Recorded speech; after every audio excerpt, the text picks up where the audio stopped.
ਵਾਹਿਗੁਰੂ ਜੀ ਕਾ ਖਾਲਸਾ ਵਾਹਿਗੁਰੂ ਜੀ ਕੀ ਫਤਿਹ। ਮੈਂ ਤੁਹਾਡੀ ਹੋਸਟ ਨੀਲਮ ਕੌਰ ਤੇ ਮੈਂ ਟੀਵੀ 84 ਦੇ ਉਹਨਾਂ ਦਰਸ਼ਕਾਂ ਤੇ ਸਰੋਤਿਆਂ ਦਾ ਦਿਲੀ ਸਵਾਗਤ ਕਰਦੀ ਹਾਂ ਜਿਹੜੇ ਦੇਸ਼ਾਂ ਵਿਦੇਸ਼ਾਂ ਵਿੱਚ ਬੈਠ ਕੇ ਇਸ ਪ੍ਰੋਗਰਾਮ ਨਾਲ ਜੁੜੇ ਹੋਏ ਨੇ। ਰੋਜ਼ਾਨਾ ਦੀ ਤਰ੍ਹਾਂ ਤੁਹਾਡੇ ਤੇ ਸਾਡੀ ਹਰਮਨ ਪਿਆਰੇ ਡਾਕਟਰ ਅਮਰਜੀਤ ਸਿੰਘ ਜੀ ਸਟੂਡੀਓ ਵਿੱਚ ਮੇਰੇ ਨਾਲ ਸ਼ਾਮਲ ਨੇ। ਆਓ ਨਾ ਮਿਲ ਕੇ ਅੱਜ ਦੀਆਂ ਵਿਚਾਰ ਚਰਚਾਵਾਂ ਕਰਦੇ ਹਾਂ। ਜੀ ਡਾਕਟਰ ਸਾਹਿਬ ਵਾਹਿਗੁਰੂ ਜੀ ਕਾ ਖਾਲਸਾ ਵਾਹਿਗੁਰੂ ਜੀ ਕੀ ਫਤਿਹ। ਜੀ ਡਾਕਟਰ ਸਾਹਿਬ ਤੁਹਾਡਾ ਨਿੱਘਾ ਸਵਾਗਤ ਹੈ ਪ੍ਰੋਗਰਾਮ ਸੱਚੋ ਸੱਚ ਵਿੱਚ। ਬਹੁਤ ਸ਼ੁਕਰੀਆ ਜੀ ਡਾਕਟਰ ਸਾਹਿਬ ਅੱਜ 21 ਮਾਰਚ 2017 8 ਚੇਤ ਨਾਨਕਸ਼ਾਹੀ ਸੰਮਤ 549 ਦਾ ਦਿਨ ਹੈ ਤੇ ਡਾਕਟਰ ਸਾਹਿਬ ਇਸ਼ੂ ਡਿਸਕਸ ਕਰਨ ਤੋਂ ਪਹਿਲਾਂ ਆਪਾਂ ਦਰਸ਼ਕਾਂ ਨੂੰ ਦੱਸ ਦੇਣਾ ਚਾਹੁੰਦੇ ਹਾਂ ਕਿ ਤੁਸੀਂ ਟੀਵੀ 84 ਨੂੰ ਦੇਖ ਸਕਦੇ ਹੋ Spectrum cable, RCN cable, Bell 5 cable in Canada, roku, Jadoo box, ਸ਼ਾਵਾ, ਫੇਸਬੁੱਕ, ਆਨਲਾਈਨ ਸਟ੍ਰੀਮਿੰਗ, ਟੀਵੀ 84 ਦੀ ਐਪ ਰਾਹੀਂ, ਗਲੋਬਲ ਸੀਪੀਐਨ ਦੀ ਐਪ ਰਾਹੀਂ ਤੁਸੀਂ ਟੀਵੀ 84 ਨੂੰ ਦੇਖ ਸਕਦੇ ਹੋ। ਜੀ ਡਾਕਟਰ ਸਾਹਿਬ ਕੀ ਕਹਿਣਾ ਚਾਹੋਗੇ ਤੁਸੀਂ ਅੱਜ ਦੇ ਪਹਿਲੇ ਅਹਿਮ ਇਸ਼ੂ ਬਾਰੇ? ਦੇਖੋ, ਸਭ ਤੋਂ ਪਹਿਲਾਂ ਤਾਂ ਅਸੀਂ ਆਪਣੇ ਦਰਸ਼ਕਾਂ ਸਰੋਤਿਆਂ ਦਾ ਧੰਨਵਾਦ ਕਰਦੇ ਹਾਂ ਜੀ। ਕੱਲ ਦੇ ਦੋਨੋਂ ਹੀ ਸੈਗਮੈਂਟ ਜਿਹੜੇ ਸਾਡੇ ਸਨ, ਪਹਿਲਾ ਚਿੱਠੀ ਸਿੰਘਪੁਰਾ ਕਸ਼ਮੀਰ ਦੇ ਵਿੱਚ ਜਿਵੇਂ 20 ਮਾਰਚ 2000 ਨੂੰ ਭਾਰਤੀ ਖੁਫੀਆ ਏਜੰਸੀਆਂ ਦੇ ਇਸ਼ਾਰਿਆਂ ਤੇ ਫੌਜ ਜਾਂ ਪੈਰਾਮਿਲਟਰੀ ਫੋਰਸਿਸ ਰਾਹੀਂ ਜਿਵੇਂ 35 ਸਿੱਖਾਂ ਨੂੰ ਜ਼ਿਲ੍ਹਾ ਅਨੰਤਨਾਗ ਦੇ ਚਿੱਠੀ ਸਿੰਘਪੁਰਾ ਪਿੰਡ ਦੇ ਵਿੱਚ ਗੁਰਦੁਆਰਾ ਸਾਹਿਬ ਦੀ ਕੰਧ ਨਾਲ ਖੜਾ ਕਰਕੇ ਮਾਰਿਆ ਗਿਆ ਸੀ, ਉਸ ਸੈਗਮੈਂਟ ਨੂੰ ਵੀ। ਔਰ ਜਿਹੜਾ ਦੂਸਰਾ ਮਹਾਰਾਜਾ ਰਣਜੀਤ ਸਿੰਘ ਦੇ ਉੱਤੇ ਜਿਵੇਂ ਇੱਕ ਫਿਲਮ ਬਣਾਉਣ ਦੇ ਨਾਂ ਥੱਲੇ ਜਾਂ ਸੀਰੀਅਲ ਰਾਦਰ ਬਣਾਉਣ ਦੇ ਨਾਂ ਥੱਲੇ ਜਿਸ ਕਿਸਮ ਦਾ ਇੱਕ ਹਿੰਦੂਤਵੀ ਪ੍ਰਚਾਰ ਦੀ ਲਾਈਨ ਉਸ ਚੈਨਲ ਨੇ ਲਈ ਹੈ, ਉਸ 'ਤੇ ਵੀ ਅਸੀਂ ਇੱਕ ਸੈਗਮੈਂਟ ਕੀਤਾ ਸੀ। ਇਹਨਾਂ ਦੋਨਾਂ ਹੀ ਸੈਗਮੈਂਟਸ ਨੂੰ ਕਾਫੀ ਭਰਵਾਂ ਹੁੰਗਾਰਾ ਮਿਲਿਆ। ਬਹੁਤ ਸਾਰਿਆਂ ਨੇ ਫੇਸਬੁੱਕ ਦੇ ਉੱਤੇ ਵੀ ਇਸ ਨੂੰ ਦੇਖਿਆ ਔਰ ਬਹੁਤ ਸਾਰੇ ਸਾਨੂੰ ਇੰਡੀਵਿਜੂਅਲ ਵੀ ਜਿਹੜੇ ਨੇ ਇਸ ਦੇ ਉੱਤੇ ਮੈਸੇਜਸ ਔਰ ਕਾਲਸ ਨੇ। ਔਰ ਮੈਂ ਦੇਖ ਰਿਹਾ ਸੀ ਕਿ ਮਹਾਰਾਜਾ ਰਣਜੀਤ ਸਿੰਘ ਤੇ ਕਿ ਕਿਵੇਂ ਹਿੰਦੂਤਵੀ ਇਮੇਜ ਦੇ ਵਿੱਚ ਉਹਨੂੰ ਘੜਨ ਦੀ ਲਾਈਨ ਹੈ। ਪਿਛਲੇ ਕੁਛ ਘੰਟਿਆਂ ਦੇ ਵਿੱਚ 26,000 ਤੋਂ ਜ਼ਿਆਦਾ ਇਸ ਦੇ ਉੱਤੇ ਵਿਊਅਰਸ ਨੇ ਔਰ 341 ਸ਼ੇਅਰਸ ਨੇ, 165 ਕਾਮੈਂਟ ਨੇ। ਸੋ ਉਹਦੇ ਤੋਂ ਕਈ ਵਾਰੀ ਇਹ ਆਸ ਵੀ ਵੱਝਦੀ ਹੈ, ਕਈ ਵਾਰ ਤਾਂ ਇਹ ਜ਼ਰੂਰ ਲੱਗਦਾ ਹੈ ਕਿ ਵੀ ਸਾਡਾ ਪੜ੍ਹਨ ਲਿਖਣ ਦਾ ਸ਼ੌਕ ਨਹੀਂ ਹੈ, ਇਤਿਹਾਸ ਪਿਛਲਾ ਅਸੀਂ ਲਿਖਿਆ ਨਹੀਂ, ਜਿਨ੍ਹਾਂ ਨੇ ਲਿਖਿਆ ਉਹਨਾਂ ਨੇ ਵਿਗਾੜਿਆ। ਔਰ ਅੱਜ ਜੋ ਕੁਝ ਵਾਪਰ ਰਿਹਾ ਹੈ ਉਹ ਵੀ ਜਿਹੜਾ ਨਾਲ ਦੀ ਨਾਲ ਹੀ ਵਿਗਾੜਿਆ ਵੀ ਜਾ ਰਿਹਾ ਹੈ ਔਰ ਕਿਸੇ ਨੂੰ ਕੋਈ ਫਿਕਰ ਨਹੀਂ ਹੈ। ਪਰ ਮੈਂ ਸਮਝਦਾ ਹਾਂ ਵੀ ਜੇ ਇਸ ਗੱਲ ਦੇ ਉੱਤੇ ਜਿਹੜੇ ਹੈ ਇੰਨੇ ਹਜ਼ਾਰਾਂ ਲੋਕ ਜਿਹੜੇ ਨੇ ਉਹ ਬਿਲਕੁਲ ਤੜਫੇ ਨੇ ਕਿ ਵੀ ਇਹ ਮਹਾਰਾਜਾ ਰਣਜੀਤ ਸਿੰਘ ਦੀ ਸ਼ਖਸੀਅਤ ਨੂੰ ਹੀ ਹੋਰ ਦੀ ਹੋਰ ਬਣਾਉਣ ਦਾ ਇਹਨਾਂ ਦਾ ਹੈ, ਤੇ ਇਸ ਤੋਂ ਇਹ ਆਸ ਹੈ ਕਿ ਵੀ ਘੱਟੋ ਘੱਟ ਅਵੇਅਰਨੈਸ ਦਾ ਲੈਵਲ ਅੱਗੇ ਨਾਲੋਂ ਵਧਿਆ ਔਰ ਫਿਕਰਮੰਦੀ ਦਾ ਆਲਮ ਵੀ ਹੈ। ਔਰ ਪੋਲੀਟੀਕਲ ਪਾਵਰ ਕਿਵੇਂ ਸਾਰਾ ਕੁਝ ਹੀ ਬਦਲ ਕੇ ਰੱਖ ਦਿੰਦੀ ਹੈ। ਅਜੇ 3 ਦਿਨ ਹੋਏ ਨੇ ਯੋਗੀ ਆਦਿੱਤਿਆਨਾਥ ਨੂੰ ਯੂਪੀ ਦੇ ਮੁੱਖ ਮੰਤਰੀ ਵਜੋਂ ਜਿਹੜਾ ਸਹੁੰ ਚੁੱਕਿਆ ਔਰ ਕੱਲ ਦੇ ਅਸੀਂ ਪ੍ਰੋਗਰਾਮ 'ਚ ਦੱਸਿਆ ਸੀ ਕਿ ਕਿੰਨੇ ਪ੍ਰੀਸਟ ਲੱਗੇ ਨੇ, ਕਿੰਨੇ ਡਰਮ ਗਊ ਮੂਤਰ ਦੇ ਇਕੱਠੇ ਕੀਤੇ ਗਏ ਨੇ। ਅਜੇ ਸ਼ੁੱਧੀਕਰਨ ਕਰਕੇ ਫਿਰ ਸ਼ੁਭ ਮਹੂਰਤ ਦੇ ਬਾਅਦ ਜਿਹੜਾ ਆਦਿੱਤਿਆਨਾਥ ਜਿਹੜਾ ਆਪਣੇ ਘਰ ਦੇ ਵਿੱਚ ਵੜੇਗਾ ਔਰ ਆਲਰੇਡੀ ਜਿਹੜਾ ਹਿੰਦੂਤਵਾ ਦਾ ਬਿਲਕੁਲ, ਕਿਉਂਕਿ ਯੂਪੀ ਜਿੱਤਣ ਦਾ ਮਤਲਬ ਹੈ 200 ਮਿਲੀਅਨ ਤੋਂ ਜ਼ਿਆਦਾ ਜਿੱਥੇ ਲੋਕ ਰਹਿੰਦੇ ਨੇ ਕਿ ਵੀ ਉਹਨਾਂ ਦਾ ਜਿਹੜਾ ਹੁਣ ਤੱਕ ਇਹ ਸੀ ਕਿ ਜੀ ਇਹ ਹਿੰਦੂਤਵਾ ਕਰਦੇ ਨੇ। ਜਿਹੜੀ ਕਾਊ ਬੈਲਟ ਹੈ ਔਰ ਇਹ ਗੰਗਾ ਔਰ ਜਮਨਾ ਦੇ ਵਿਚਕਾਰ ਹੀ ਜਿਹੜੀ ਹੈ ਯੂਪੀ ਬਿਹਾਰ, ਇਹਨੂੰ ਕਾਊ ਬੈਲਟ ਕਹਿੰਦੇ ਨੇ ਕਿ ਵੀ ਇਸ ਦੇ ਉੱਤੇ ਤਾਂ ਇਹ ਕਿਤੇ ਨੇੜੇ ਤੇੜੇ ਵੀ ਨਹੀਂ ਸੱਤਾ ਦੇ ਨੇੜੇ। ਔਰ ਹਾਲਾਂਕਿ ਬਿਹਾਰ 'ਚ ਅਜੇ ਵੀ ਨਹੀਂ ਹੈ ਕਿਉਂਕਿ ਉੱਥੇ ਹਕੂਮਤ ਜਿਹੜੀ ਹੈ ਨਿਤੀਸ਼ ਕੁਮਾਰ ਔਰ ਆਰਜੇਡੀ ਦੀ ਹੈ, ਲੇਕਿਨ ਯੂਪੀ ਕਾਬੂ ਕਰਨ ਦੇ ਨਾਲ ਇਹਨਾਂ ਨੇ ਹੁਣ ਉਸ ਕਾਊ ਬੈਲਟ ਦੇ ਵਿੱਚ ਆਪਣੇ ਪੈਰ ਜਮਾ ਲਏ। ਗੋਆ ਔਰ ਮਨੀਪੁਰ, ਅਸਾਮ ਵੀ ਜਿੱਤ ਲਿਆ, ਨਾਰਥ ਈਸਟ ਵੀ ਪਹੁੰਚ ਗਏ, ਸਾਊਥ 'ਚ ਕਰਨਾਟਕਾ ਦੇ ਵਿੱਚ ਇਹਨਾਂ ਦਾ ਪ੍ਰਭਾਵ ਹੈ। ਅਗਲਾ ਇਹ ਬੰਗਾਲ ਦੇ ਵਿੱਚ ਜਿਹੜਾ ਇਨਫਿਲਟਰੇਟ ਕਰਨ ਦੇ ਲਈ ਜਿਹੜਾ ਪੂਰਾ ਯਤਨਸ਼ੀਲ ਨੇ। ਔਰ ਕੇਰਲਾ ਦੇ ਵਿੱਚ ਜਿਵੇਂ ਰੋਜ਼ ਕੋਈ ਨਾ ਕੋਈ ਖਬਰ ਬਣਾਈ ਹੁੰਦੀ ਹੈ ਜੀ ਉੱਥੇ RSS ਦੇ ਵਰਕਰ ਤੇ ਹਮਲਾ ਹੋ ਗਿਆ, ਇਹ ਹੋ ਗਿਆ, ਉਹ ਹੋ ਗਿਆ। ਸੋ ਕੇਰਲਾ ਦੇ ਵਿੱਚ ਵੀ ਜਿੱਥੇ ਕਿ ਬੜੀ ਇੱਕ ਟੋਲਰੈਂਟ ਸੁਸਾਇਟੀ ਹੈ, 40% ਉੱਥੇ ਕ੍ਰਿਸਚਨ ਨੇ, ਵੱਡੀ ਗਿਣਤੀ 'ਚ ਮੁਸਲਮਾਨ ਵੀ ਨੇ, ਹਿੰਦੂ ਵੀ, ਬ੍ਰਾਹਮਣ, ਨੰਬੂਦਰੀ ਬ੍ਰਾਹਮਣ ਪੂਰੇ ਉੱਥੋਂ ਦੇ ਹੀ ਆਏ ਨੇ ਜਿਹੜੇ ਕਿ ਬਹੁਤ ਸਾਰੇ ਮੰਦਰਾਂ 'ਚ ਵੀ ਜਾ ਕੇ ਮੁੜ ਕੇ ਉੱਥੋਂ ਦੇ ਮਹੰਤ ਬਣੇ ਹੁੰਦੇ ਨੇ। ਲੇਕਿਨ ਉਹ ਬੜੀ ਟੋਲਰੈਂਟ ਸੁਸਾਇਟੀ ਹੈ। ਪਰ ਇਹ ਕੇਰਲਾ ਦੇ ਵਿੱਚ ਵੀ ਉਸ ਕਿਸਮ ਦੀ ਭੜਕਾਟ ਪੈਦਾ ਕਰਕੇ ਉਹ ਮਾਹੌਲ ਸਿਰਜ ਰਹੇ ਨੇ ਕਿ ਉੱਥੇ ਵੀ, ਕਿਉਂਕਿ ਜਦੋਂ ਪੋਲਰਾਈਜੇਸ਼ਨ ਹੁੰਦੀ ਹੈ ਕਮਿਊਨਲ ਲਾਈਨ ਦੇ ਉੱਤੇ ਜੀ ਫਿਰ ਹਿੰਦੂ ਵੋਟ ਇਹਨਾਂ ਦੇ ਖਾਤੇ 'ਚ ਹੁੰਦਾ ਹੈ। ਸੋ ਹਰ ਥਾਂ ਤੇ ਇਹਨਾਂ ਨੇ ਪੋਲਰਾਈਜੇਸ਼ਨ ਦਾ ਸਹਾਰਾ ਲਿਆ। ਪਰ ਜਿਹੜਾ ਟੌਪਿਕ ਮੈਂ ਵਿਚਾਰ ਲਈ ਚੁਣਿਆ ਕਿ ਕਿਵੇਂ ਜੁਡੀਸ਼ਰੀ ਦੇ ਵਿੱਚ ਵੀ ਬੇਸ਼ੱਕ ਇੰਡੀਕੇਸ਼ਨਸ ਤਾਂ 2014 ਤੋਂ ਬਾਅਦ ਹੀ ਮਿਲਣੀਆਂ ਸ਼ੁਰੂ ਹੋ ਗਈਆਂ ਸੀ, ਉਹ ਹਾਈ ਕੋਰਟਾਂ ਦੇ ਡਿਸੀਜਨ ਹੋਣ, ਲੋਕਲ ਕੋਰਟਸ ਦੇ ਹੋਣ, ਔਰ ਸੁਪਰੀਮ ਕੋਰਟ 'ਚ ਜਦੋਂ ਜਸਟਿਸ ਖੈਰ ਨੂੰ ਇੱਕ ਟਰਬਨਡ ਜਿਹਨੂੰ ਸਿੱਖ ਕਹਿੰਦੇ ਨੇ, ਹਾਲਾਂਕਿ ਉਹਨੇ ਕੁਝ ਹਫ਼ਤੇ ਪਹਿਲਾਂ ਇੱਕ ਕੇਸ ਦੀ ਹੀਅਰਿੰਗ ਦੇ ਦੌਰਾਨ ਇਹ ਗੱਲ ਕਹੀ ਸੀ ਕਿ ਵੀ ਮੈਂ ਵੀ ਹਿੰਦੂ ਹਾਂ ਔਰ ਮੈਨੂੰ ਇਹਦਾ ਕੋਈ ਡਰ ਨਹੀਂ ਹੈ ਇਹ ਕਹਿਣ 'ਚ। ਸੋ ਜ਼ਾਹਰ ਹੈ ਕਿ ਵੀ ਈਵਨ ਬਣਨ ਔਰ ਪਹਿਲਾਂ ਕੋਈ ਪੱਗ ਵਾਲਾ ਜਿਹੜਾ ਸੁਪਰੀਮ ਕੋਰਟ ਦਾ ਚੀਫ ਜਸਟਿਸ ਬਣਿਆ ਉਹਨੂੰ ਵੀ ਬੜਾ ਪ੍ਰਚਾਰਿਆ ਗਿਆ, ਪਰ ਉਹਦਾ ਇਹ ਕਹਿਣਾ ਹੀ ਦੱਸਦਾ ਸੀ ਕਿ ਵੀ ਉਹਨੇ ਹਿੰਦੂ ਤਵੀਆਂ ਨੂੰ, ਹਾਲਾਂਕਿ ਕੋਈ ਕੇਸ 'ਚ ਉਹਦਾ ਕਹਿਣਾ ਵੀ ਨਹੀਂ ਸੀ ਬਣਦਾ, ਪਰ ਜਦੋਂ ਬੰਦਾ ਕਹਿੰਦਾ ਹੈ ਉਹ ਇਹ ਦੱਸਣਾ ਚਾਹੁੰਦਾ ਹੁੰਦਾ ਕਿ ਵੀ ਆਈ ਐਮ ਅਵੇਲੇਬਲ, ਜੀ ਜੀ, ਕਿ ਮੇਰੀਆਂ ਸੇਵਾਵਾਂ ਤੁਸੀਂ ਲੈ ਸਕਦੇ ਹੋ। ਔਰ ਮੈਨੂੰ ਇਹ ਲੱਗਦਾ ਹੈ ਕਿ ਵੀ ਹੁਣ ਇਹ ਸੇਵਾਵਾਂ ਹੀ ਨਹੀਂ ਲੈਣਗੇ, ਸਗੋਂ ਜਿਹੜਾ ਇਸ਼ੂ ਹੁਣ ਤੱਕ ਬੀਜੇਪੀ ਦੇ ਲਈ ਉਹਨਾਂ ਦੀ ਤਾਕਤ ਦਾ ਵਾਇਸ ਵੀ ਸੀ, ਕਿਉਂਕਿ ਜਦੋਂ ਅਡਵਾਨੀ ਨੇ ਰੱਥ ਯਾਤਰਾ ਦੇ ਨਾਂ ਥੱਲੇ ਔਰ ਫਿਰ ਇਹ ਕਿਹਾ ਜੀ ਹਰ ਘਰ ਚੋਂ ਇੱਕ ਇੱਕ ਇੱਟ ਆਏ, ਅਸੀਂ ਰਾਮ ਮੰਦਿਰ ਬਣਾਉਣਾ ਹੈ। ਪਹਿਲਾਂ ਇਹ ਪ੍ਰਚਾਰਿਆ ਗਿਆ ਕਿ ਅਯੁੱਧਿਆ ਦੇ ਵਿੱਚ ਜਿੱਥੇ ਮੰਦਿਰ ਹੁੰਦਾ ਸੀ ਉੱਥੇ ਬਾਬਰ ਨੇ ਆ ਕੇ ਮਸਜਿਦ ਬਣਾ ਦਿੱਤੀ ਸੀ, ਜਿੱਥੇ ਰਾਮ ਜੀ ਦਾ ਜਨਮ ਹੋਇਆ ਕਿ ਬਾਬਰੀ ਮਸਜਿਦ ਹੈ। ਹਾਲਾਂਕਿ ਇਸ ਬਾਰੇ ਨਾ ਕਦੇ ਕੋਈ ਸਬੂਤ ਨਾ ਕੋਈ ਗੱਲ ਸਾਹਮਣੇ ਆਈ, ਔਰ ਇਹਦੇ ਵਿੱਚ ਕੋਈ ਸ਼ੱਕ ਨਹੀਂ ਹੈ ਕਿ ਬਾਬਰੀ ਮਸਜਿਦ ਦਾ ਟਾਈਟਲ ਜਿਹੜਾ ਉਹ ਮਸਜਿਦ ਦਾ ਟਾਈਟਲ ਹੈ, ਲੇਕਿਨ ਸ਼ੁਰੂਆਤ ਰਾਜੀਵ ਗਾਂਧੀ ਨੇ ਕੀਤੀ ਸੀ। ਝਗੜਾ ਪਹਿਲਾਂ ਵੀ ਥੋੜਾ ਬਹੁਤ ਰਿਹਾ ਅੰਗਰੇਜ਼ਾਂ ਦੇ ਵੇਲੇ, ਉਹਨਾਂ ਨੇ ਉਸ ਨੂੰ ਸੈਟਲ ਕਰ ਦਿੱਤਾ ਸੀ ਜੋ ਵੀ ਉਹਨਾਂ ਦੀ, ਕਿਉਂਕਿ ਅੰਗਰੇਜ਼ਾਂ ਦਾ ਕੋਈ ਵੀ ਡਿਸੀਜਨ ਹਮੇਸ਼ਾ ਕਾਨੂੰਨ ਦੀ ਡਾਇਰੈਕਸ਼ਨ ਦੇ ਵਿੱਚ ਹੁੰਦਾ ਸੀ ਕਿ ਲਾਅ ਕੀ ਕਹਿੰਦਾ, ਉਹ ਭਾਵੇਂ ਫੇਅਰ ਹੈ ਜਾਂ ਅਨਫੇਅਰ ਹੈ, ਕਿਹਨੂੰ ਫੇਅਰ ਬਹਿੰਦਾ ਹੈ ਕਿਹਨੂੰ ਨਹੀਂ ਹੈ, ਪਰ ਉਹ ਐਜ਼ ਪਰ ਲਾਅ। ਫਿਰ ਇਹਨਾਂ ਨੇ ਜਿਹੜਾ ਉਸ ਤੇਜ਼ੀ ਦੇ ਨਾਲ ਜਿਹੜਾ ਰਾਜੀਵ ਗਾਂਧੀ ਨੇ 1985 'ਚ ਉਸ ਦਾ ਜਿਹੜਾ ਪਾਸਾ ਬੰਦ ਸੀ, ਕਿਉਂਕਿ ਮਸਜਿਦ ਦਾ ਕੁਝ ਹਿੱਸਾ ਇਨ ਯੂਜ਼ ਸੀ, ਮੰਦਿਰ ਤਾਂ ਹੈ ਹੀ ਨਹੀਂ ਸੀ, ਉਹਦੇ ਦਰਵਾਜ਼ੇ ਖੋਲ ਦਿੱਤੇ। ਔਰ ਇਹ ਵੀ ਫਿਰ ਕਾਂਗਰਸ ਦੀ ਸਰਕਾਰ ਨਰਸਿਮਹਾ ਰਾਓ ਦੀ ਸੀ 1992 ਦੇ ਵਿੱਚ, 6 ਦਸੰਬਰ 1992 ਨੂੰ, ਜਦੋਂ ਕਿ ਫਿਰ ਹਜ਼ਾਰਾਂ ਜਿਹੜੇ ਕਾਰ ਸੇਵਕਾਂ ਦੇ ਨਾਂ ਥੱਲੇ ਆਰਐਸਐਸ ਦੇ ਗੁੰਡਿਆਂ ਨੇ, ਸ਼ਿਵ ਸੈਨਾ ਦੇ ਗੁੰਡਿਆਂ ਨੇ ਉੱਪਰ ਚੜ੍ਹ ਕੇ ਜਿਹੜਾ ਉਹ ਸਾਰੀ ਮਸਜਿਦ ਨੂੰ ਜਿਹੜਾ ਉਹ ਢਾਹ ਢੇਰੀ ਕੀਤਾ। ਔਰ ਫਿਰ ਬੜੇ ਮਾਣ ਦੇ ਨਾਲ 4 ਚੁਫੇਰੇ ਜਿਹੜਾ ਉਹਨਾਂ ਦੀ ਨਾਅਰੇਬਾਜ਼ੀ ਹੋਈ, ਇਵਨ ਪਾਰਲੀਮੈਂਟ 'ਚ ਵੀ ਹੋਈ, ਜਿਹੜੇ ਵੀ 2-4 ਇਹਨਾਂ ਦੇ ਜਨਸੰਘੀ ਮੈਂਬਰ ਸੀ ਕਿ ਇਹ ਤੋਂ ਪਹਿਲੀ ਝਾਂਕੀ ਹੈ, ਮਥੁਰਾ ਕਾਂਸ਼ੀ ਬਾਕੀ ਹੈ। ਨਹੀਂ, ਹੁਣ ਕਾਂਸ਼ੀ ਬਨਾਰਸ ਨੂੰ ਕਹਿੰਦੇ ਨੇ ਕਿ ਵੀ ਮਥੁਰਾ ਔਰ ਕਾਂਸ਼ੀ ਦੀਆਂ ਵੀ ਅਸੀਂ ਮਸਜਿਦਾਂ ਤੋੜਨੀਆਂ ਨੇ। ਔਰ ਇਸ ਤੋਂ ਬਾਅਦ ਇਹ ਵੀ ਆਇਆ, ਹਾਲਾ ਨਰਸਿਮਹਾ ਰਾਓ ਨੇ ਉਦੋਂ ਕਿਹਾ ਜੀ ਉੱਥੇ ਹੀ ਅਸੀਂ ਵਾਪਸ ਮਸਜਿਦ ਬਣਾਵਾਂਗੇ, ਇਹ ਹੋਏਗਾ। ਅਸੀਂ ਉਦੋਂ ਵੀ ਇਹ ਗੱਲ ਕਹੀ ਸੀ, ਮੈਂ ਸ਼ਾਇਦ ਅੱਗੇ ਵੀ ਕਦੇ ਮੈਂਸ਼ਨ ਕੀਤਾ ਕਿ ਇੱਥੇ ਇੱਕ ਜਿਹੜਾ ਨੈਟਵਰਕ ਸੀ ਥਰਡ ਵਰਲਡ ਟੀਵੀ ਨੈਟਵਰਕ ਸੀ, ਉਹਨਾਂ ਨੇ ਉਸ ਤੋਂ ਕੁਝ ਦਿਨਾਂ ਬਾਅਦ, ਇਹ 1992 ਦੀ ਗੱਲ ਹੈ, ਮੈਂ ਨਿਊਯਾਰਕ ਆਇਆ, ਉਦੋਂ ਬੇਸ ਅਜੇ ਕੈਲੀਫੋਰਨੀਆ 'ਚ ਸੀ, ਤਾਂ ਉਹਨਾਂ ਨੇ ਇੱਕ ਪੈਨਲ ਡਿਸਕਸ਼ਨ ਰੱਖੀ, ਉਹਦੇ 'ਚ ਮੈਨੂੰ ਵੀ ਸੱਦਿਆ ਔਰ ਮਿਸਟਰ ਸਿਧਾਰਥ ਵਰਦਰਾਜਨ, ਹੁਣ ਜਿਹੜਾ ਦਾ ਹਿੰਦੂ ਅਖਬਾਰ ਦਾ ਸਬ ਐਡੀਟਰ ਹੈ, ਉਹ ਇੱਥੇ ਕੋਲੰਬੀਆ ਯੂਨੀਵਰਸਿਟੀ ਦੇ ਵਿੱਚ ਇੰਡੀਅਨ ਪ੍ਰੋਗਰੈਸਿਵ ਯੂਨੀਅਨ ਸਟੂਡੈਂਟਸ ਦਾ ਰਿਪਰੈਜ਼ੈਂਟੇਟਿਵ ਸੀ, ਉਹ ਵੀ ਇੱਕ ਪੈਨਲਿਸਟ ਸੀ। ਇੱਕ ਜਿਹੜੀ ਹੈ ਬੀਬੀ, ਸ਼ਾਇਦ ਮੈਨੂੰ ਟਾਈਮਜ਼ ਆਫ ਇੰਡੀਆ ਦੀ ਵਿਜੀ ਉਹਦਾ ਸ਼ਾਇਦ ਨਾਂ ਸੀ, ਹੁਣ ਮੈਨੂੰ ਐਗਜ਼ੈਕਟ ਨਹੀਂ ਯਾਦ ਹੈ, ਉਹ ਰਿਪੋਰਟਰ ਸੀ, ਉਹ ਵੀ ਸੀ। ਇੱਕ ਸ਼ੰਕਰਾਚਾਰੀਆ ਕਿਤੋਂ ਆਇਆ ਹੋਇਆ ਸੀ, ਘੁੰਮਦਾ ਘੁਮਾਉਂਦਾ ਇੱਧਰ ਕਿਤੇ, ਉਹਨੂੰ ਲਿਆਂਦਾ। ਤੇ ਇੱਕ ਟ੍ਰਿਨਿਡਾਡ ਤੋਂ ਜਿਹੜਾ ਉਹ ਮਸਜਿਦ ਦਾ ਪੜ੍ਹਿਆ ਲਿਖਿਆ ਬੰਦਾ ਹੈ, ਜਿਵੇਂ ਹਾਈਲੀ ਐਜੂਕੇਟਡ, ਉਹ ਵੀ ਸੀ ਪੂਰੇ ਪੈਨਲ 'ਚ। ਜਦੋਂ ਡਿਸਕਸ਼ਨ ਹੋਈ ਤੇ ਉਰਲੀਆਂ ਪਰਲੀਆਂ ਚੱਲ ਰਹੀਆਂ ਸੀ, ਪ੍ਰੋਗਰੈਸਿਵ ਵਾਲੇ ਇਕਨੋਮਿਕਲ ਫੈਕਟਰ ਦੱਸ ਰਹੇ ਸੀ, ਉਹ ਜਿਹੜਾ ਸ਼ੰਕਰਾਚਾਰੀਆ ਉਹ ਇਸ ਗੱਲ ਤੇ ਹੀ ਨਹੀਂ ਸੀ ਆ ਰਿਹਾ ਕਿ ਜੀ ਬਾਬਰੀ ਮਸਜਿਦ ਤੋੜੀ ਹੈ, ਉਹ ਤਾਂ ਹਮੇ ਸ਼ਾਂਤੀ ਚਾਹੀਏ, ਇਹ ਉਹ ਕਰ ਰਿਹਾ ਸੀ। ਔਰ ਜਿਹੜੀ ਰਿਪੋਰਟਰ ਹੈ ਉਹ ਸਮਾਰਟ ਪਲੇ ਕਰ ਰਹੀ ਸੀ ਕਿ ਜੀ ਦੇਖੋ ਉਹ ਹੋ ਗਿਆ, ਨਰਸਿਮਹਾ ਰਾਓ ਨੇ ਕਿਹਾ ਦੁਬਾਰਾ ਬਣਾਵਾਂਗੇ, ਇੱਧਰ ਉੱਧਰ। ਤਾਂ ਟ੍ਰਿਨੀਡਾਡ ਦਾ ਮੌਲਵੀ ਜਿਹੜਾ ਹੈ ਉਹ ਵੀ ਉਹਨਾਂ ਦੇ ਭੈ ਦੇ ਵਿੱਚ ਦੂਜਿਆਂ ਦੇ ਬੈਠਾ ਕਰ ਰਿਹਾ ਸੀ, ਔਰ ਉਹਦੇ 'ਚ ਵੀ ਜਿਹੜਾ ਬਾਅਦ ਦੇ ਵਿੱਚ ਬੜੀ ਪੋਪੂਲਰ ਉਹ ਡਿਬੇਟ ਹੋਈ, ਉਹਦੀਆਂ ਉਹਨਾਂ ਜ਼ਮਾਨਿਆਂ ਜੋ ਵੱਡੀਆਂ DVDs ਹੁੰਦੀਆਂ ਸੀ ਬਹੁਤ ਜ਼ਿਆਦਾ ਸਰਕੂਲੇਟ ਹੋਈਆਂ।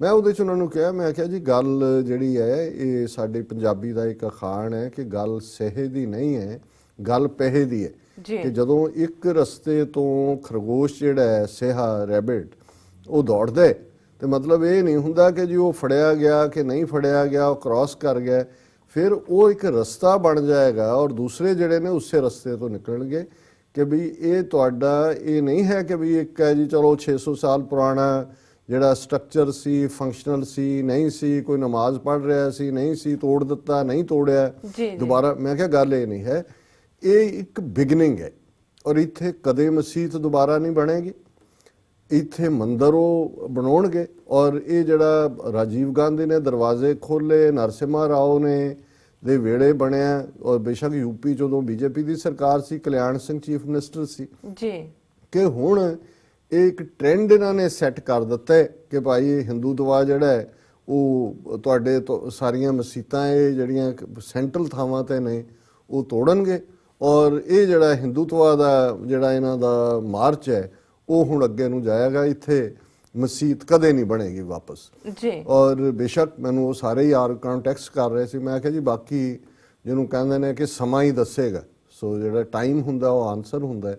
ਔਰ ਅੱਜ ਇਹ ਗੱਲ 92 ਦੀ ਹੈ ਔਰ ਹੁਣ ਆਲਮੋਸਟ 25 ਸਾਲ ਬਾਅਦ ਮੈਂ ਇਹ ਗੱਲ ਗੁਰੂ ਦੀ ਭੈ ਭਾਵਨੀ ਚ, ਕੋਈ ਇਹ ਨਹੀਂ ਹੈ ਕਿ ਵੀ ਸਾਡੇ ਕੋਲ ਕੋਈ ਐਕਸਟਰਾ ਸੈਂਸ ਹੈ ਵੀ ਸਾਨੂੰ ਨਜ਼ਰ ਆ ਜਾਂਦਾ ਜੀ। ਤੁਸੀਂ ਕੁਦਰਤੀ ਜੇ ਸਾਰਿਆਂ ਦਾ ਇੱਕ ਤਾਂ ਇਹਨਾਂ ਨਾਲ ਸਾਡਾ 5.5 ਸਦੀਆਂ ਦਾ ਵਾਹ ਹੋਣ ਕਰਕੇ ਔਰ ਜੂਨ 84 ਨੇ ਸਾਡੇ ਵੱਡੇ ਵਰਗ ਦੀਆਂ ਅੱਖਾਂ ਖੋਲ ਦਿੱਤੀਆਂ, ਅਸੀਂ ਬੀਤੇ ਦਾ ਇਤਿਹਾਸ ਦੇਖਣਾ ਸ਼ੁਰੂ ਕੀਤਾ, ਇਹਨਾਂ ਦੇ ਕਰੈਕਟਰਸ ਨੂੰ ਪਛਾਣਿਆ ਕਿ ਕਿਵੇਂ ਇਹ ਗੁਰਦੁਆਰਾ ਕੰਧ ਸਾਹਿਬ ਬਟਾਲਾ ਹੋਏ ਜਿੱਥੇ ਪ੍ਰੋਤਾਂ ਨੇ ਪੰਡਤਾਂ ਨੇ ਸਾਜ਼ਿਸ਼ ਕਰਕੇ ਗੁਰੂ ਨਾਨਕ ਸਾਹਿਬ ਦੇ ਉੱਤੇ ਹੀ ਕੰਧ ਸੁੱਟਣ ਦਾ ਫੈਸਲਾ ਕੀਤਾ ਸੀ ਜੀ। ਇਹ ਜਿਹੜਾ ਖਡੂਰ ਦਾ ਜਿਹੜਾ ਗੋਂਦਾ ਮਰਵਾਹਾ ਖੱਤਰੀ ਹੋਏ ਜਿਹੜਾ ਪਟੀਸ਼ਨ ਕਰਦਾ, ਜਿਹੜੇ ਔਰ ਉਹ ਸਾਰੇ ਕਰੈਕਟਰ ਦੇ ਵਿੱਚ ਕਿਤੇ ਤੁਸੀਂ ਚੰਦੂ ਰੱਖ ਲਓ, ਗੰਗੂ ਰੱਖ ਲਓ, ਸੁੱਚਾਨੰਦ ਰੱਖ ਲਓ, ਲਖਪਤ ਰਾਏ ਰੱਖ ਲਓ, ਇਹ ਸਾਰੇ ਹੀ ਕਰੈਕਟਰ ਔਰ ਉਹਨੂੰ ਤੁਸੀਂ ਇੰਦਰਾ ਗਾਂਧੀ, ਰਾਜੀਵ ਗਾਂਧੀ ਤੱਕ ਲੈ ਆਓ ਤੇ ਫਿਰ ਇਹ ਸਮਝਣਾ ਔਖਾ ਨਹੀਂ ਹੈ ਵੀ ਇਹ ਕਿਵੇਂ ਕਰਦੇ ਨੇ, ਜਿਸ ਡਾਇਰੈਕਸ਼ਨ 'ਚ ਜਾਂਦੇ ਨੇ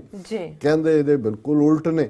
ਔਰ ਜਿਸ ਨੂੰ ਗੁਰੂ ਸਾਹਿਬ ਨੇ ਯਾਦ ਕਰਵਾਇਆ ਸੀ ਕਿ ਭਾਈ ਇਹ ਉਹ ਕਰੈਕਟਰ ਹੈ ਕਿ ਭਾਈ ਮੱਥਾ ਟਿੱਕਾ ਤੇੜ ਧੋਤੀ ਕਖਾਈ ਹੱਥ ਛੁਰੀ ਜਗਤ ਕਸਾਈ, ਕਿ ਇਹ ਇਹਨਾਂ ਦੇ ਮੱਥੇ ਤੇ ਟਿੱਕਾ ਭਲੇ ਹੋਣ ਦੀ ਨਿਸ਼ਾਨੀ ਕਿ ਜੇ ਅਸੀਂ ਧਰਮੀ ਬੰਦੇ ਹਾਂ, ਕਖਾਈ ਸਟਾਈਲ ਦੀ ਧੋਤੀ ਬੰਨੀ ਹੋਈ ਹੈ ਪਰ ਹੱਥ 'ਚ ਛੁਰੀ ਹੈ, ਨਾਈਫ ਹੈ ਜੀ। ਔਰ ਜਿੱਥੇ ਵੀ ਕਿਤੇ ਬ੍ਰਾਹਮਣ ਦਾ ਜ਼ਿਕਰ ਗੁਰਬਾਣੀ 'ਚ ਬਹੁਤੀਆਂ ਥਾਵਾਂ ਤੇ ਹੋਇਆ ਉੱਥੇ ਬਲੱਡ ਦੀ ਗੱਲ ਹੈ, ਖੂਨ ਦੀ ਗੱਲ ਹੈ, ਛੁਰੀ ਦੀ ਗੱਲ ਹੈ, ਕਸਾਈ ਪੁਣੇ ਦੀ ਗੱਲ ਹੈ। ਔਰ ਹੱਥ ਛੁਰੀ ਜਗਤ ਕਸਾਈ ਕਿ ਬੁੱਚਰ ਆਫ ਦਾ ਵਰਲਡ, ਕੱਲਾ ਇੱਕ ਖਿੱਤੇ ਦਾ ਨਹੀਂ ਸਾਰੇ ਸੰਸਾਰ ਦਾ। ਔਰ ਜੇ ਅਸੀਂ ਦੇਖੀਏ ਕਿ ਸਫਰਿੰਗ ਦਲਿਤ ਭਾਈਚਾਰੇ ਦੀ ਹੋਏ 4,500 ਸਾਲ ਤੋਂ ਰਿਗਵੇਦ ਦੇ ਜ਼ਮਾਨੇ ਤੋਂ ਜਦੋਂ ਤੋਂ ਕਾਸਟ ਸਿਸਟਮ ਆਉਂਦਾ ਹੈ, ਮੰਨੂ ਦੇ ਲਾ ਹੋਣ, ਅੱਜ ਉਹ ਕੋਈ ਵਰਮੂਲਾ ਹੋਏ, ਅੱਜ ਕੋਈ ਕਨਈਆ ਕੁਮਾਰ ਹੋਏ, ਕੋਈ ਹੋਰ ਹੋਣ, ਔਰ ਭਾਰਤ ਭਰ ਦੇ ਵਿੱਚ ਹਰਿਆਣਾ ਹੋਏ, ਯੂਪੀ ਹੋਏ, ਬਿਹਾਰ ਹੋਏ, ਕਿਵੇਂ ਉਹੀ ਹੱਥ ਛੁਰੀ ਜਗਤ ਕਸਾਈ ਉਸ ਸਾਰੇ ਨੂੰ ਕਰ ਰਿਹਾ। ਔਰ ਇਧਰ ਅਜੇ ਅਦਿੱਤਿਆ ਰਾਤ ਨੂੰ 3 ਦਿਨ ਬਣਿਆ ਨਹੀਂ ਹੋਏ ਔਰ ਆਲਰੇਡੀ 3 ਥਾਵਾਂ ਤੇ ਜਿੱਥੇ ਮੁਸਲਮਾਨ ਆਬਾਦੀ ਵਾਲੇ ਨੇ ਉਹਨਾਂ ਨੂੰ ਛਾਪੇ ਮਾਰ ਕੇ ਪੁਲਿਸ ਨੇ ਚੱਕ ਲਏ ਕਿ ਜੀ ਇਹਨਾਂ ਨੇ ਅਦਿੱਤਿਆ ਨਾਥ ਦੀ ਜਿਹੜੀ ਹੈ ਬਿਸਤੀ ਕਰਨ ਵਾਲੀਆਂ ਫੋਟੋਆਂ ਸੋਸ਼ਲ ਨੈਟ ਤੇ ਲੋਡ ਕੀਤੀਆਂ, ਇਹ ਜਾਂ ਫਲਾਣਾ ਕੀਤਾ, ਉਹਨਾਂ ਦੇ ਘਰਾਂ 'ਚ ਛਾਪੇ ਮਾਰ ਕੇ ਚੁੱਕ ਰਹੇ ਨੇ। ਸੋ ਇੱਕ ਪਾਸੇ ਤਾਂ ਇਹਨਾਂ ਦਾ ਉਹ ਫੀਅਰ ਫੈਕਟਰ ਹੈ ਜਿਹੜਾ ਉਹ ਕ੍ਰੀਏਟ ਕਰ ਰਹੇ ਨੇ, ਦੂਸਰੇ ਪਾਸੇ ਫਿਰ ਕਿਵੇਂ ਬਾਬਰੀ ਮਸਜਿਦ ਦਾ ਉਹ ਸਾਰਾ ਪਾਰਟ ਉਸ ਹਵਾਲੇ ਨਾਲ ਉਸ ਕੰਟੈਕਸਟ 'ਚ ਭਾਰਤ ਭਰ 'ਚ ਮੁਸਲਮਾਨਾਂ ਦੇ ਖਿਲਾਫ ਹਿੰਸਾ ਕੀਤੀ ਗਈ, ਅਯੁੱਧਿਆ 'ਚ ਵੀ, ਬੰਬਈ 'ਚ ਵਰਸਟ ਫਾਰਮ 'ਚ ਹੋਈ, ਉਹਦੇ ਤੇ ਕਮਿਸ਼ਨ ਵੀ ਬਣੇ, ਰਿਪੋਰਟਾਂ ਵੀ ਆਈਆਂ, ਲੇਕਿਨ ਕਿਸੇ ਨੂੰ ਕੋਈ ਆਨਸਰੇਬਲ ਨਹੀਂ ਬਣਾਇਆ ਗਿਆ।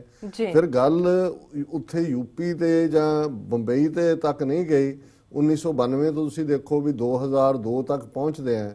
ਗੁਜਰਾਤ ਜਿਹੜੀ ਮੋਸਟ ਪੀਸਫੁਲ ਸਟੇਟ ਸੀ ਉਹਦੇ 'ਚ ਜਿਵੇਂ ਗੋਦਰਾ ਕਾਂਡ ਦੀ ਆੜ 'ਚ ਮੁਸਲਮਾਨਾਂ ਦਾ ਕਤਲੇਆਮ ਕੀਤਾ ਗਿਆ, ਇਹ ਫਰਦਰ ਇੰਡੀਕੇਸ਼ਨ ਸੀ ਕਿ ਇਹ ਕਿਸ ਡਾਇਰੈਕਸ਼ਨ 'ਚ ਜਾ ਰਿਹਾ। ਫਿਰ ਈਸਾਈਆਂ ਦੇ ਖਿਲਾਫ ਜੋ ਕੁਛ ਉਹਨਾਂ ਨੇ ਕੰਧਮਾਲ ਜ਼ਿਲ੍ਹੇ 'ਚ ਉੜੀਸਾ ਦੇ ਵਿੱਚ ਕੀਤਾ ਔਰ ਥਾਂ ਥਾਂ ਤੇ ਫਿਰ ਭਾਰਤ ਭਰ 'ਚ ਈਵਨ ਦਿੱਲੀ 'ਚ ਜਦੋਂ ਮੋਦੀ ਨੇ ਟੇਕ ਓਵਰ ਕੀਤਾ ਸੀ ਉੱਪਰੋਂ ਥੱਲੀ 2-3 ਹਫ਼ਤੇ ਦੇ ਵਿੱਚ 4-5 ਜਿਹੜੇ ਚਰਚ ਨੇ ਉਹ ਵੈਂਡਲਾਈਜ਼ ਕੀਤੇ ਸੀ, ਉਹਨਾਂ ਦੇ ਉੱਤੇ ਫਿਰ ਛੱਤੀਸਗੜ੍ਹ ਝਾਰਖੰਡ 'ਚ ਕਿਵੇਂ ਇੱਕ ਹਸਬੈਂਡ ਵਾਈਫ ਜਿਹੜੇ ਪ੍ਰੀਸਟ ਔਰ ਸੀ ਉਸ ਦੀ ਘਰਵਾਲੀ, ਉਸ ਦੀ ਮਾਰ ਕੁਟਾਈ ਔਰ ਜੋ ਕੁਛ ਇਹ ਕਰਦੇ ਰਹੇ ਨੇ। ਜੀ ਸੋ ਕੁੱਲ ਮਿਲਾ ਕੇ ਉਹ ਉਧਰੋਂ ਅਦਾਲਤਾਂ ਜਿਹੜੀਆਂ ਨੇ ਇਹਨਾਂ ਦੇ ਹੱਕ 'ਚ ਭੁਗਤਣੀਆਂ ਸ਼ੁਰੂ ਹੋਈਆਂ। ਔਰ ਬਾਬਰੀ ਮਸਜਿਦ ਦੇ ਮਾਮਲੇ 'ਚ ਜਿਹੜਾ ਇਹਨਾਂ ਦਾ ਇਲਾਹਾਬਾਦ ਹਾਈ ਕੋਰਟ ਦਾ ਫੈਸਲਾ ਸੀ, ਇਹ ਸ਼ਾਇਦ 2010 ਦੇ ਵਿੱਚ ਮੇਰਾ ਖਿਆਲ ਆਇਆ, ਉਸ ਦੇ ਵਿੱਚ ਉਹਨਾਂ ਨੇ ਉਸ ਫੈਸਲੇ 'ਚ ਇਹ ਕਿਹਾ ਗਿਆ ਸੀਗਾ ਕਿ ਇਹਨੂੰ 3 ਟਾਈਟਲ ਜਿਹੜਾ ਉਹ 3 ਥਾਵਾਂ ਤੇ ਵੰਡਿਆ ਜਾਏ। ਰਾਮ ਲੱਲਾ ਮੰਦਿਰ ਬਣਾਉਣ ਦਾ, ਜੀ ਨਿਰਮੋਹੀ ਅਖਾੜਾ, ਉੱਥੇ ਇੱਕ ਅਖਾੜੇ ਵਾਲਾ ਵੀ ਬੈਠਾ ਹੈ ਜੋਗੀ ਕੇ ਜੀ ਹੈ, ਔਰ ਤੀਸਰਾ ਜਿਹੜਾ ਸੁੰਨੀ ਵਕਫ ਬੋਰਡ ਦੀ ਜਿਹੜੀ ਹੈ ਪ੍ਰਾਪਰਟੀ। ਸੋ ਕੁੱਲ ਮਿਲਾ ਕੇ ਔਰ ਉਹ ਕੇਸ ਸੁਪਰੀਮ ਕੋਰਟ ਤੱਕ ਪਹੁੰਚ ਗਿਆ, ਅਪੀਲ ਹੋਈ ਉਸ ਫੈਸਲੇ ਦੇ ਖਿਲਾਫ ਵੀ।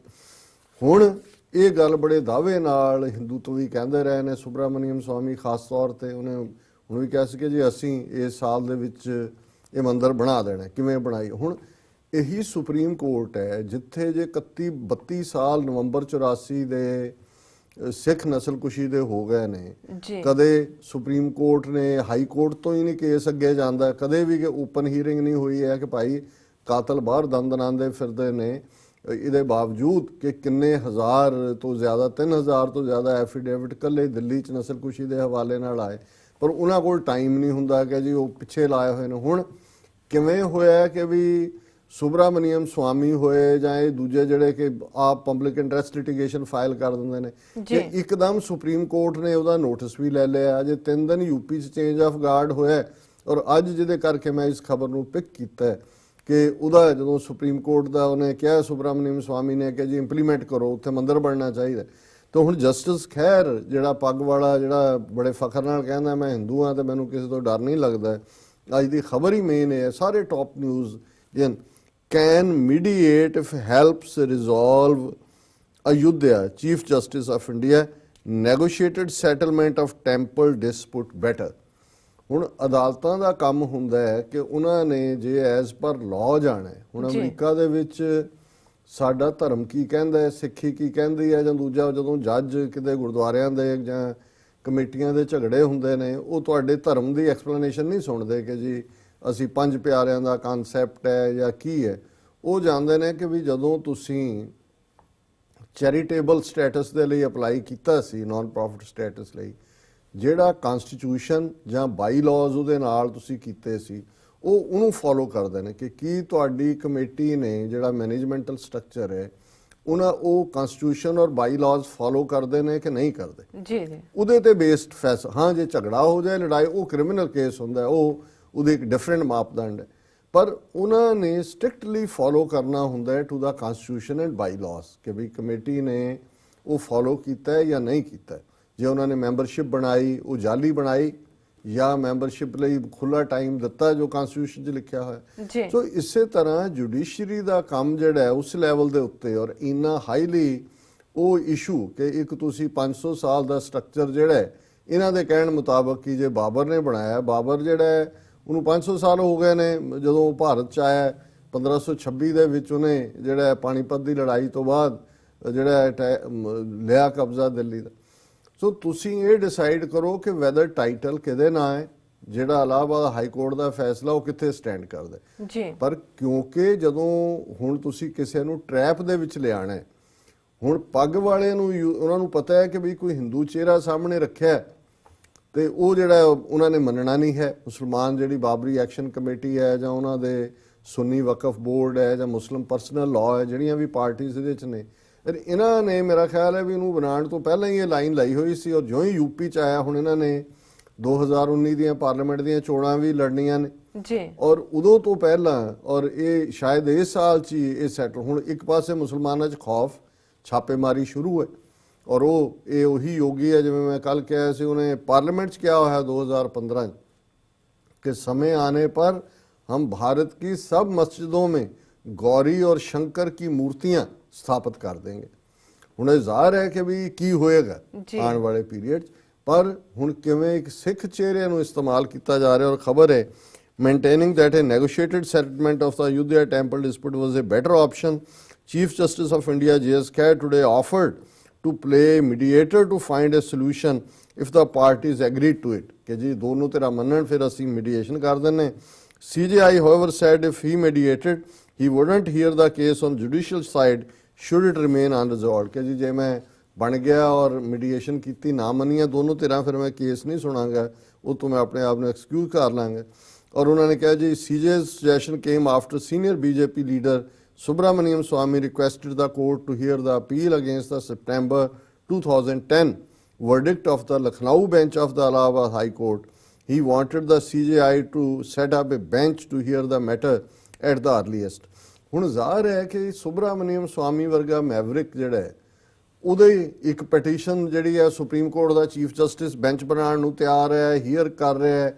ਟਾਈਮਿੰਗ ਤੁਸੀਂ ਦੇਖੋ 3 ਦਿਨ ਬਾਅਦ ਜਦੋਂ ਕਿ ਯੂਪੀ 'ਚ ਇੱਕ ਖੌਫ ਪੈਦਾ ਕਰ ਦਿੱਤਾ ਹੈ। ਹੁਣ ਉਸ ਖੌਫ ਪੈਦਾ ਕਰਕੇ ਹੀ ਇਹਨਾਂ ਦੇ ਗੋਡੇ ਲਵਾਉਣਾ ਚਾਹੁੰਦੇ ਨੇ ਮੁਸਲਮਾਨ ਆਰਗੇਨਾਈਜੇਸ਼ਨਸ ਦੇ ਕਿ ਭਈ ਉਹ ਚਲੋ ਦੇ ਦਿਓ ਇਹਨਾਂ ਨੂੰ ਘੱਟੋ ਘੱਟ ਇਹੀ ਬਣਾ ਲੈਣ ਔਰ ਤਾਂ ਕਿ ਸਾਡੀ ਜਾਨ ਛੁੱਟ ਜਾਏ ਤੇ ਚਲੋ ਮਿਡਲ ਰਸਤਾ ਲੱਭ ਲੈਂਦੇ। ਇੱਕ ਪੱਗ ਵਾਲਾ ਲੱਭਿਆ ਹੋਇਆ ਇਹਨੂੰ ਕਹੋ ਕਿ ਜੀ ਇਹ ਮੀਡੀਏਸ਼ਨ ਕਰਾ ਦੇ। ਪਰ ਮਤ ਭੁੱਲੋ ਇਹ ਜਿਹੜਾ ਸੁਬਰਾਮਨੀਅਮ ਸਵਾਮੀ ਕਰਨ ਵਾਲਾ ਹੈ ਇਹ ਉਹ ਬੰਦਾ ਹੈ ਜਿਹੜਾ ਇਹ ਆਲਰੇਡੀ ਕਹਿ ਚੁੱਕਾ ਹੈ ਕਿ 100 ਮਸਜਿਦਾਂ ਅਸੀਂ ਆਇਡੈਂਟੀਫਾਈ ਕੀਤੀਆਂ ਜਿਹੜੀਆਂ ਸਾਡੇ ਹਵਾਲੇ ਕਰ ਦਿਓ, ਅਦਰਵਾਈਜ਼ ਇਹਨਾਂ ਨੂੰ ਅਸੀਂ ਡੀ ਫਰੈਂਚਾਈਜ਼ ਕਰ ਦਿਆਂਗੇ, ਇਹਨਾਂ ਤੋਂ ਵੋਟ ਦਾ ਹੱਕ ਲੈ ਲਾਂਗੇ। ਔਰ ਉਹਦੇ ਇਹ ਸਟੇਟਮੈਂਟ ਦੇਣ ਤੋਂ ਬਾਅਦ ਹੀ ਜਿਹੜਾ ਉਹਨੂੰ ਹਾਰਵਰਡ ਯੂਨੀਵਰਸਿਟੀ ਦੇ ਵਿੱਚ ਜਿੱਥੇ ਉਹ ਸਮਰ ਕੁਝ ਕੋਰਸਿਸ ਲੈਂਦਾ ਸੀ ਇਕਨੋਮਿਕਸ ਦੇ, ਉਹਨਾਂ ਨੇ ਪਾਬੰਦੀ ਲਾਈ ਕਿ ਵੀ ਇਹ ਤਾਂ ਰੇਸਿਸਟ ਆਦਮੀ ਹੈ। ਹੁਣ ਮਤਲਬ ਜੇ ਇਹ ਸਮਝਣ, ਔਰ ਮੈਂ ਇਹ ਸਮਝਦਾ ਕਿ ਖਬਰ ਤਾਂ ਇਹੀ ਹੈ ਜੋ ਕੁਝ ਵੀ ਹੈ ਕਿ ਵੀ ਜੋ ਇਹਨਾਂ ਨੇ ਉਹਨੇ ਆਫਰ ਕੀਤਾ ਹੈ ਔਰ ਸ਼ਾਇਦ 30 ਮਾਰਚ ਕੇ 31 ਮਾਰਚ ਤੱਕ ਦਾ ਟਾਈਮ ਦਿੱਤਾ ਹੈ ਇਹਨੂੰ ਸੁਬਰਾਮਨੀਅਮ ਸਵਾਮੀ ਨੂੰ ਕਿ ਵੀ ਗੱਲ ਕਰਕੇ ਦੇਖ ਲਓ ਕਿ ਇਹ ਜਿਹੜਾ ਮੀਡੀਏਸ਼ਨ ਠੀਕ ਹੈ ਕਿ ਨਹੀਂ। ਤੇ ਉਹ ਵੀ ਸੁਬਰਾਮਨੀਅਮ ਕਹਿੰਦਾ ਹੈ ਕਿ ਜੀ ਇਹ ਸਾਰੇ ਏਰੀਏ 'ਚ ਜਿਹੜਾ ਉਹ ਮੰਦਰ ਬਣੇ ਔਰ ਜਿਹੜੀ ਸਰਾਯੂ ਦਰਿਆ ਹੈ ਜੇ ਮਸੀਤ ਬਣਾਉਣੀ ਹੈ ਤਾਂ ਸਰਾਯੂ ਦਰਿਆ ਦੇ ਪਰਲੇ ਪਾਸੇ ਜਾਓਗੇ, ਉਹ ਦਰਿਆ ਦੇ ਵਿੱਚ ਤੁਸੀਂ ਫਿਰ ਭਿੱਟ ਜਾਓਗੇ। ਜੇ ਮਸੀਤ ਵੀ ਨਾਲ ਕਿਤੇ ਬਣ ਗਈ ਤੇ ਮੰਦਰ ਜਿਹੜੀ ਹੈ ਉਹ ਉਸ ਦੇ ਉੱਤੇ ਪਰਛਾਵਾਂ ਪੈ ਜਾਏਗਾ ਮਲੀਛਾਂ ਦਾ। ਸੋ ਅਸੀਂ ਤਾਂ ਇਹੀ ਕਹਿਣਾ ਚਾਹੁੰਦੇ ਕਿ ਵੀ ਸਾਡੇ ਮੁਸਲਮਾਨ ਭਰਾ ਜਿਹੜੇ ਵੀ ਇੱਥੇ ਜਾਂ ਉੱਥੇ ਇਸ ਪ੍ਰਭਾਵ ਨੂੰ ਕਬੂਲਦੇ ਨੇ ਕਿ ਵੀ ਮਤ ਇਸ ਟ੍ਰੈਪ ਦੇ ਵਿੱਚ ਫਸੋ। ਬਹੁਤ ਵਾਰ ਇਹ ਜਦੋਂ ਪੇਂਡੂ ਕਲਚਰ ਦੇ ਵਿੱਚ ਕਿਹਾ ਜਾਂਦਾ ਹੈ ਕਿ ਜੀ ਜੱਟ ਤਾਂ ਜਿਹੜੇ ਨੇ ਉਹ ਵੱਟ ਤੋਂ ਬੰਦਾ ਵੱਢ ਦਿੰਦੇ ਨੇ ਕਿ ਜੀ ਕਿਸਾਨ ਜਿਹੜਾ ਹੈ ਉਹ ਜਦੋਂ ਝਗੜਾ ਹੁੰਦਾ ਹੈ ਵੱਟ ਤੋਂ, ਵੱਟ ਖੇਤਾਂ ਦੇ ਨਾਲ, ਗੱਲ ਇਹ ਨਹੀਂ ਹੁੰਦੀ ਕਿ ਉਹ ਜੇ ਉਹਦਾ ਮਤਲਬ ਇਹ ਹੁੰਦਾ ਹੈ ਕਿ ਜਿਹੜਾ ਲਾਗਲੇ ਖੇਤ ਵਾਲਾ ਹੈ ਉਹ ਜਦੋਂ ਵੱਟ ਤੋਂ ਨੂੰ ਤੋੜਦਾ ਹੈ ਅੱਗੇ ਵੱਧ ਰਿਹਾ ਹੈ ਵੀ ਉਹਦੀ ਨੀਅਤ ਵੱਧ ਹੈ, ਉਹ ਤੁਹਾਡਾ ਖੇਤ ਖਾਣਾ ਚਾਹੁੰਦਾ ਹੈ। ਤੇ ਜੇ ਤੁਸੀਂ ਇੱਕ ਲਾਈਨ ਵੱਟ ਇੱਕ ਲਾਈਨ ਖਿੱਚੀ ਹੋਈ ਹੈ, ਜੇ ਤੁਸੀਂ ਉਸ ਲਾਈਨ ਦੇ ਉੱਤੇ ਪਹਿਰਾ ਨਹੀਂ ਦਿੰਦੇ ਤੇ ਅਲਟੀਮੇਟਲੀ ਤੁਹਾਡਾ ਖੇਤ ਸੁਰੱਖਿਅਤ ਨਹੀਂ ਹੋਏਗਾ। ਸੋ ਉਹਦੇ 'ਚ ਭਾਵੇਂ ਫਿਰ ਕੋਈ ਵੱਢਿਆ ਜਾਂਦਾ ਹੈ ਕਿ ਕੋਈ ਨੁਕਸਾਨ ਹੋ ਜਾਂਦਾ, ਉਹਨੂੰ ਇਹ ਹੁੰਦਾ ਹੈ ਕਿ ਵੀ ਮੈਂ ਆਪਣੀ ਜ਼ਮੀਨ ਨੂੰ ਜੇ ਸੇਫ ਰੱਖਣਾ ਤੇ ਮੈਨੂੰ ਸਟੈਂਡ ਲੈਣਾ ਪਏਗਾ। ਸੋ ਅਸੀਂ ਸਮਝਦੇ ਹਾਂ ਵੀ ਹੋ ਸਕਦਾ ਹੈ ਇੱਕ ਤਬਕਾ ਇਹਨਾਂ 'ਚ ਵੀ ਜਿਹੜਾ ਇਸ ਵੇਲੇ ਡਰ 'ਚ ਹੈ, ਇਹ ਸਮਝੌਤਾ ਨਹੀਂ ਹੋ ਰਿਹਾ, ਇਹ ਵਿਲਿੰਗਨੈਸ ਨਾਲ ਨਹੀਂ ਹੋ ਰਿਹਾ ਕਿ ਜੀ ਉਹ ਕਹਿਣ ਕਿ ਜੀ ਲੈ ਲਓ ਜੀ ਤੁਸੀਂ। ਜੇ ਉਹ ਕਹਿਣਾ ਹੁੰਦਾ ਫਿਰ 32 ਸਾਲ 'ਚ ਜਿਹੜੇ ਨਾ ਕਿਹਾ ਉਹਨਾਂ ਨੇ ਪਿਛਲੇ ਸਾਰੇ 92 ਤੋਂ ਬਾਅਦ ਆਲਮੋਸਟ 25 ਸਾਲ। ਸੋ ਜ਼ਾਹਰ ਹੈ ਕਿ ਇੱਕ ਖੌਫ ਪੈਦਾ ਕਰਕੇ ਡਰਾ ਕੇ ਯੂਪੀ ਚੇਂਜ ਆਫ ਗਾਰਡ ਹੁਣ ਕਹਿ ਰਹੇ ਨੇ। ਔਰ ਇਸ ਕਿਸਮ ਦੇ ਡਰ ਦੇ ਵਿੱਚ ਤਾਂ ਦਿੱਤਾ ਦਾਨ ਵੀ ਜਿਹੜਾ ਦਾਨ ਨਹੀਂ ਹੁੰਦਾ, ਇਸ ਕਿਸਮ ਦੇ ਡਰ 'ਚ ਦਿੱਤੀ ਰਜ਼ਾਮੰਦੀ ਵੀ ਰਜ਼ਾਮੰਦੀ ਨਹੀਂ ਹੁੰਦੀ ਜੀ। ਔਰ ਮੈਂ ਸਮਝਦਾ ਹਾਂ ਵੀ ਇਹਨਾਂ ਨੂੰ ਇਹ ਸਟਿਕ ਕਰਨਾ ਚਾਹੀਦਾ ਕਿ light the judiciary take it's decision. Judiciary ਨੂੰ ਕਹੋ ਜੀ ਤੁਸੀਂ ਖਿਲਾਫ ਦਿਓ ਫੈਸਲਾ, ਕੋਈ ਗੱਲ ਨਹੀਂ। ਕਿਉਂਕਿ ਸੁਪਰੀਮ ਕੋਰਟ ਹੈ, ਜੇ ਜੁਡੀਸ਼ਰੀ ਕਹਿ ਕੇ ਜੀ ਮੰਦਰ ਹੀ ਹੈ ਸਾਰਾ, ਇਹ ਸੀ ਜੀ ਪਹਿਲਾਂ ਉਹ ਝੂਠੀਆਂ ਰਿਪੋਰਟਾਂ ਵੀ ਕੱਢ ਲਈਆਂ ਜੀ, ਆਰਕੀਓਲੋਜੀਕਲ ਸਰਵੇ ਨੇ ਕਹਿ ਦਿੱਤਾ ਮੰਦਰ ਸੀ, ਫਲਾਣੇ ਨੇ ਕਹਿ ਦਿੱਤਾ।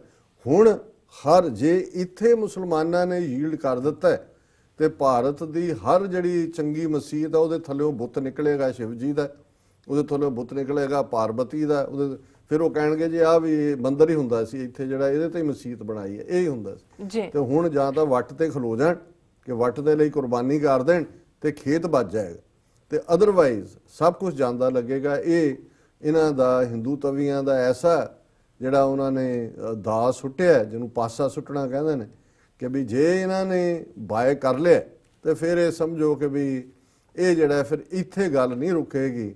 ਉਹਨੇ 100 ਮਸੀਤਾਂ ਸੁਬਰਾਮਨੀਅਮ ਸਵਾਮੀ ਨੇ ਮੰਨੀਆਂ ਨੇ, ਅਦਿੱਤਿਆ ਨੇ ਤਾਂ ਪਹਿਲਾਂ ਹੀ ਇਸ ਨਾਥ ਨੇ ਕਿਹਾ ਜੀ ਅਸੀਂ ਤਾਂ ਹਰ ਮਸੀਤ ਭਾਰਤ ਦੀ ਜਿਹੜੀ ਹੈ ਉਹਦੇ 'ਚ ਗੌਰੀ ਤੇ ਸ਼ੰਕਰ ਦੀਆਂ ਜਿਹੜੀਆਂ ਨੇ ਉਹ ਮੂਰਤੀਆਂ ਸਥਾਪਿਤ ਕਰਨੀਆਂ। ਸੋ ਹੁਣ ਇਹ ਸਾਡੇ ਮੁਸਲਮਾਨ ਭਰਾਵਾਂ ਨੇ ਦੇਖਣਾ ਹੈ ਕਿ ਵੀ ਉਹਨਾਂ ਨੇ ਅਣਖ ਦੇ ਨਾਲ ਜਿਉਣਾ ਕਿ ਉਹਨਾਂ ਨੇ ਮਸੀਤਾਂ ਦੇ ਵਿੱਚ ਸ਼ਿਵਜੀ ਔਰ ਪਾਰਵਤੀ ਦੀਆਂ ਮੂਰਤੀਆਂ ਰੱਖ ਕੇ ਪੂਜਾ ਕਰਦੇ ਆ, ਜਿਹੜਾ ਹੈ ਉਹ ਆਪਣੀ ਜ਼ਿੰਦਗੀ ਗੁਜ਼ਾਰਨੀ। ਜੀ ਡਾਕਟਰ ਸਾਹਿਬ, ਬਿਲਕੁਲ ਇੱਥੇ ਲੈਣੇ ਆ ਬ੍ਰੇਕ। ਵਿਊਅਰਸ, ਵਿਚਾਰਾਂ ਦਾ ਸਿਲਸਿਲਾ ਇਸ ਤਰ੍ਹਾਂ ਚੱਲਦਾ ਰਹੇਗਾ। ਮਿਲਦੇ ਹਾਂ ਛੋਟੇ ਜਿਹੇ ਵਕਫੇ ਤੋਂ ਬਾਅਦ।